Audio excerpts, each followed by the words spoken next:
ఒక ఆలయం లోపల శబ్దం చేస్తే ప్రాణం పోతుంది. అవునండి, కీప్ సైలెన్స్ ఓన్లీ. ఈ గర్భగుడిలో నిశ్శబ్దమే దేవుడు.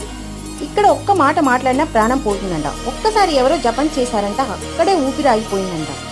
గుజరాత్లోని జునాగఢ్ డిస్ట్రిక్ట్ గిన్నర్ హిల్స్ లో ఉన్న ఈ ఆలయం పర్వతాల మధ్యలో ఉన్న ఈ స్థలానికి చేరుకోవాలంటే 7,000 మెట్లు ఎక్కాలి. ఇది జైన మరియు హిందూ సన్యాసులకి అత్యంత పవిత్ర స్థలం. పర్వతాలపై ఉన్న ఒక్క చిన్న శిల గర్భగుడిలో మౌనం తప్ప శ్రేష్టత లేదు అనే నమ్మకం ఉంది.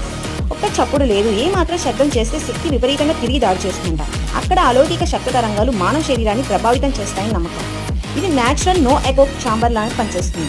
లోపల గ్రనైట్ రెజోనెన్స్ వల్ల శబ్దాలు మరలేని అది ఎనర్జీ క్యాన్సిలేషన్ దారితీస్తుంది. లో ఫ్రీక్వెన్సీ ఇన్ఫ్రాసౌండ్ జోన్స్ వల్ల శరీరం లోపల కలకలం, దగ్గు, ఊపిరితో ఆగిపోయినట్టు ఫీల్ అవుతుంది. ఈ ఆలయాన్ని అనుసరించి చాలా కథలు ఉన్నాయి. కొన్ని భైరవ ఆలయాల్లో కూడా ఇలానే మంత్రజపం చేస్తే ప్రాణాలు పోతాయంట. మూకాంబిక టెంపుల్లో కూడా ఇలానే జరిగింది. మౌంట్ కైలాష్ టిబెట్లో కూడా ఇలానే కథలు నడుస్తున్నాయి. Subscribe for more interesting video.